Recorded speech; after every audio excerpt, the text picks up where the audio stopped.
This is the Manatee County Sheriff's Office MA work farm. We call it Rick's Ranch. Obviously, Sheriff Rick Wells is our sheriff, and he's the driving force behind this entire operation. It's very important to him that the inmates have a chance to rehabilitate themselves, that they learn some skills.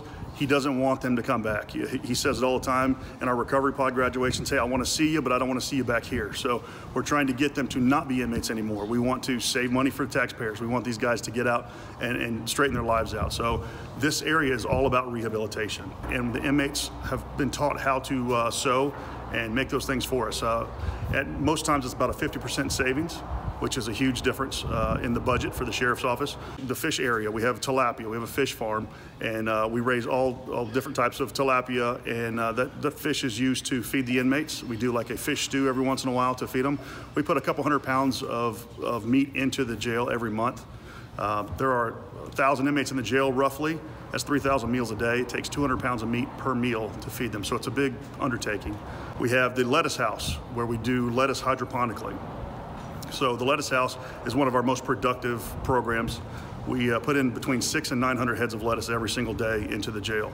And that sounds like a lot, and it is a lot, but we put salads out a lot for the inmates. We have to give them healthy options. We have a dietitian who dictates what we feed them. So we have to put as much fresh fruit and produce in there as we can.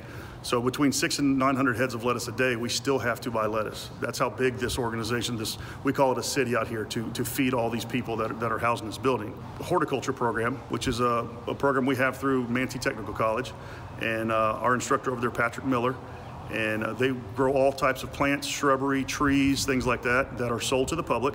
Right now we have a beautiful poinsettia crop, and the inmates learn again. They're the ones that are planting these poinsettias. When they come in, they're fertilizing them, they're watering them, they're keeping them how they're supposed to be and pulling the weeds, and they take ownership of them. They're very proud of them. Bed and breakfast, we call it the bed and breakfast because on one side we have the mattress factory where we recover mattress cores. Normally you would have to buy a whole new mattress from a company at a certain expense, maybe $100 for a whole mattress that's covered. If there's a crack in that mattress or if there's any issues with that mattress, a normal agency would throw that mattress away and buy another one for $100. So what we do is we buy the cores and we buy the material, and we have our sewing shop go through and they sew new covers for the mattresses. So if we have a crack, we'll cut it open, pull the core out, and then stick it in another sleeve and zip that up. So that's a large savings for us. The breakfast side is the grist mill. So we grind our own cornmeal and grits for the inmates. So we get the corn, we buy the corn in, and we have a grist mill in there, and we pour it in, and out comes cornmeal on one side and grits on the other, and every bit of that, 100% of that goes into that jail to feed the inmates. And grits are a good thing for our breakfast. We can serve it to them almost every single day. It's filling, and it meets the dietary needs that they have, along with all the other items that we give them. So it's a pretty productive, and we've been doing that for several years as well. Our carpentry program is really getting amped up lately, and basically we build everything from picnic tables to Adirondack chairs to really anything you can think of, little planters. We kind of leave it to the carpenter's imagination, the things that he and the inmates can come up with, and they never cease to amaze us.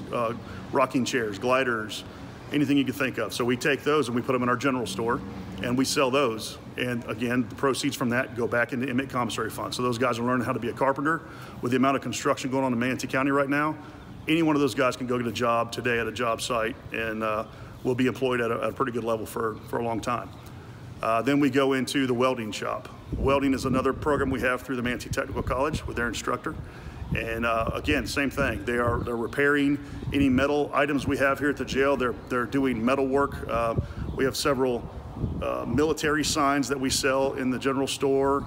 They are constantly fixing items that the jail has, metal doors, things like that have to be repaired. They're able to do that. We pay them. The sheriff's office will pay ICF for those supplies and help fix the things at the jail.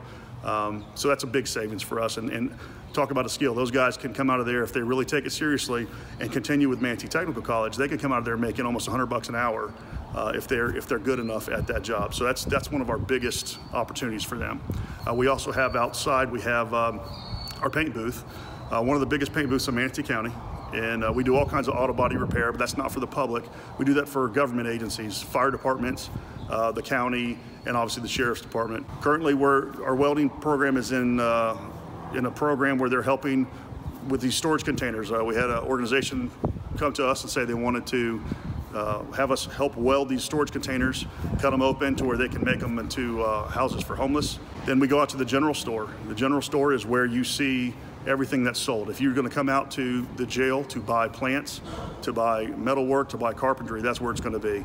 And it's open Monday through Friday, 8 o'clock till 11:30, and then from 1 till 3 it'll be open again. So come on out and check that out. A large hay field back here. We have a large hay barn. Hay is necessary because, you know, times like this, we're having a cold day today. It's beautiful, but it's cold, so the grass isn't really growing very well. So during those times, we have to feed the cows hay. There's no grass. So it's important that we grow our own hay. It's about $65 a roll to buy it yourself. So this way we're able to stock it up when the weather is good. You know, Florida summers are pretty rainy and everything grows pretty well. So we're able to stock it up for the cold days like this, and we can go feed the cows. The hog barn, we have a new hog barn actually going up. We just started on that, and it's coming along pretty well. It's a 60 by 120, about 7,200 square foot barn, and it'll allow us to increase our hog production. Hogs are important to us because there's not a lot of money in hogs. We have the hogs, it's about 3 months, 3 weeks, and 3 days, the gestation period of a hog. So they're able to give us many litters of piglets. And we also don't have to pay for feed for the hogs because we use the slop from the jail. So we take the slop from the jail and we bring it over to our cooker. We have a cooker over here where we cook the slop has to be brought to a certain temperature before it's fed to the pigs. We use the wood that the row gang cuts down from the trees to fuel that cooker. So really we have zero money into those hogs at all at that point, just for that process. And we feed the hogs. They're big, they're fat, they're happy. We have the chickens out here. We have 2,000 chickens, 1,000 in each house, and they produce roughly 1,680 eggs per day. That sounds like a lot, and it is a lot, but it is, we still have to buy eggs on top of that. So that just shows you the size of this city out here, the size of this production. And we try to keep them clean. We want happy chickens. We always joke that we play on Mozart at night because we want a happy chicken lays a lot of eggs, and we're doing very well right now. We also have 226 head of cattle right now, and the same thing. We have inmates that take care of the cows.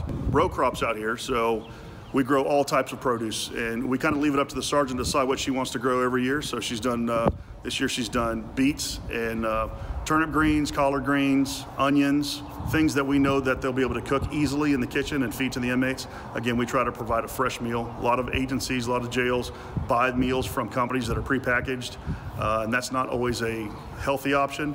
Our inmates eat healthy, fresh food, cooked by other inmates, raised by other inmates. We try to just, you know, be as organic as we can out here and make sure that we're doing everything we can to save money for the taxpayers in Manatee County.